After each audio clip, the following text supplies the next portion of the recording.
Fue un 25 de septiembre de 1973.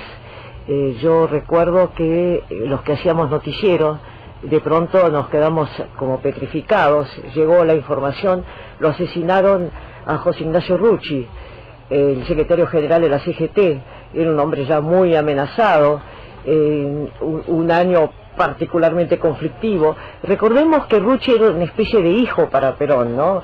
Perón todavía estaba en España, estaba en el exilio, estaba volviendo al mes siguiente para su tercera presidencia. Esto era septiembre, la tercera presidencia se vota en octubre, pero esto fue un golpe terrible para Juan Domingo Perón, que tenía, repetimos, un entrañable afecto por Rucci. Sí, fue un durísimo golpe, lo dijo Perón después cuando Rucci murió, porque marcó una parte de la historia del sindicalismo. Después vino, bueno, el gran interrogante, ¿fueron solo los montoneros?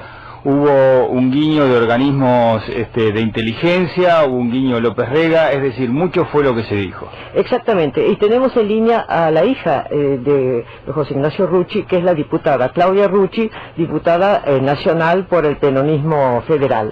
¿Cómo le va, diputada? Buen día. Buen día, ¿cómo están? Bueno, justamente estábamos comentando, no sé si escuchaba, este nuevo aniversario del asesinato de su padre, sí. Y tenemos entendido que usted va a la justicia hoy también, ¿no? Sí, hoy me voy a presentar ante el juez Lijo, que es quien tiene la causa de mi padre que logramos abrir en el 2008 por el libro Operación Traviata, y sí, le voy a hacer un pedido al doctor Lijo para que cite a declarar a 13 personas, 13 ex montoneros exactamente, y que yo estoy convencida que entre esas 13 personas, y tomando la declaración a esas 13 personas, va a quedar esclarecido definitivamente quiénes fueron los autores intelectuales y directos del asesinato de mi padre.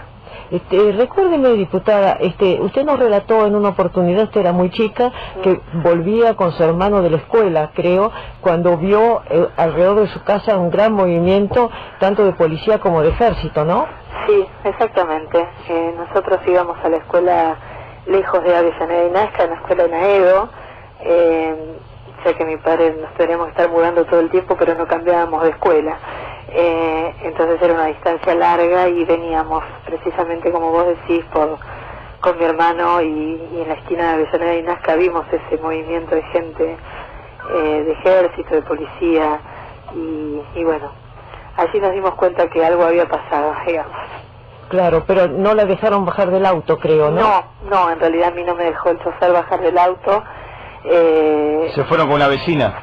No, exacto, también un matrimonio amigo de mis padres que vivían allí a 10 cuadras de ahí, nos llevó directamente. Él sí, por supuesto, él sí bajó del auto, y cuando subió al auto dijo, no pasó nada, hubo un choque, vamos a ir a lo de Elsa, y así nos llevó a la casa de los amigos de mis padres, y yo siempre cuento que ahí fue donde yo me enteré, porque me escapé del lugar de la cocina donde de alguna manera me estaban conteniendo, y el dueño de casa estaba viendo el noticiero en el living, y me escapé, y justo cuando pasé vi una placa que decía en el televisor, asesinada a José Ignacio Rucci.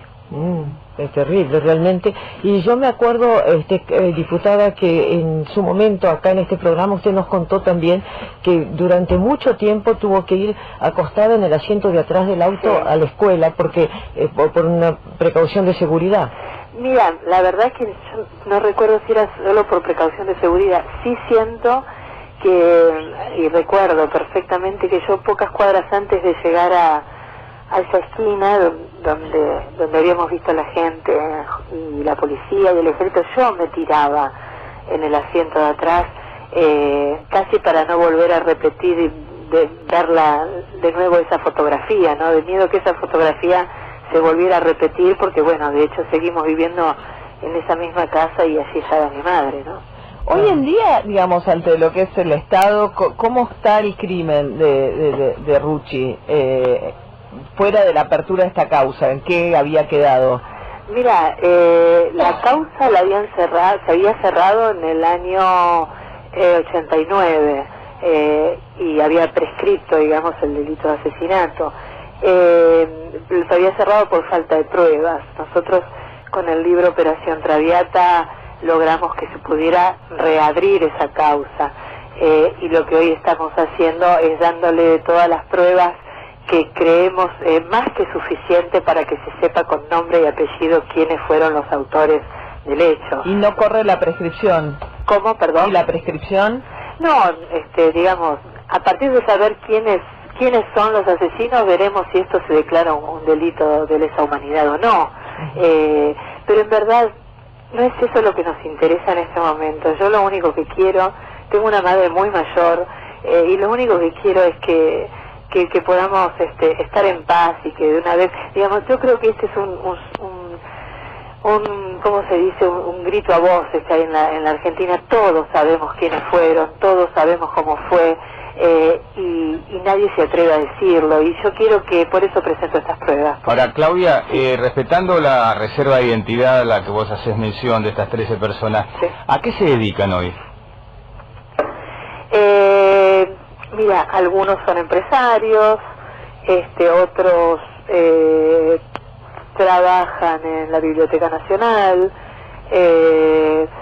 pero bueno, yo a las 11 de la mañana voy a entregar esto al juez Lijo y además lo voy a hacer público porque quiero que todos los argentinos sepan quiénes son estas personas, que sepan que les estoy citando a declarar, y además una de las personas que voy a pedir que citen es el autor material del hecho. Ahora, yo me acuerdo, diputada, porque bueno, ella era periodista y me tocó cubrir justamente el asesinato de su padre. Yo me acuerdo que habían alquilado una casa desocupada vecina a la de ustedes, ¿no es así? Exactamente. Sí, así fue, Magdalena. Ellos alquilaron una casa que estaba exactamente al lado. Nosotros vivíamos en un PH al fondo. Una semana antes del atentado había venido gente disfrazada con uniformes de Telefónica, de Entel en ese momento, que recuerdo las ironías de la vida. Mi madre les daba mate porque eran trabajadores que estaban trabajando, ¿no?, en la terraza de mi casa, y lo que estaban haciendo era conectar el teléfono con la casa al lado para poder escuchar las conversaciones. Y bueno, y así fue como escucharon, luego alquilaron la casa de al lado, y así fue como escucharon cuando mi madre estaba hablando con su amiga por teléfono y le dijo: espera un minuto, Elsa, que José se está yendo. Chao, José, más, y bueno, así sigue toda la historia. Porque lo habían llamado para comer un asado, creo, en la CGT, ¿puede ser? No, eso... Fue la noche anterior. Exactamente, la noche anterior mi hermano lo había llamado porque él, la verdad que últimamente venía muy poco a casa, por un tema de seguridad además, y justo esa noche estaban haciendo un lechón en la CGT y mi hermano lo llamó y le dijo: no, papá, vení a casa, que tenemos que planificar. Mi hermano cumplía años, el 30 de septiembre cumpleaños, y él decidió venir esa noche a casa, que por cierto lo hizo tarde, nosotros ya estábamos durmiendo, y bueno, y ahí pasó lo que ustedes ya conocen. Yo no sé si recuerdo mal, Claudia, pero había en la casa que habían alquilado, justamente con el propósito del atentado, ¿no? Había un cartel de esos de se alquila, ¿no? Y sí, que a través del cartel habían quedado los agujeros de las balas. Recuerdo mal. Sí, bueno, hicieron un agujero para disparar a través del cartel. Exactamente. Sí, claro. Sí. Yo recuerdo perfectamente porque, bueno, incluso fuimos con el camión de exteriores a cubrirlo, pero me parece que cuando a usted no la dejaron bajar del auto, su hermano sí vio a su papá, sí, ¿no? Él sí bajó del auto, sí. Mi hermano es mayor que yo tenía 9 años, mi hermano tenía 14, así que él sí bajó del auto y llegó a ver, creo que incluso llegó a ver a mi padre. Sí. Bueno, todo esto realmente forma parte de la terrible historia que nos ha tocado vivir y bueno, vamos a estar muy pendientes hoy de su presencia en la justicia, diputada. Bueno, y muchísimas gracias por llamarme, Magdalena. No, por favor. Fue la diputada nacional, Claudia Rucci, que representa al peronismo federal. Son ahora las 8:17.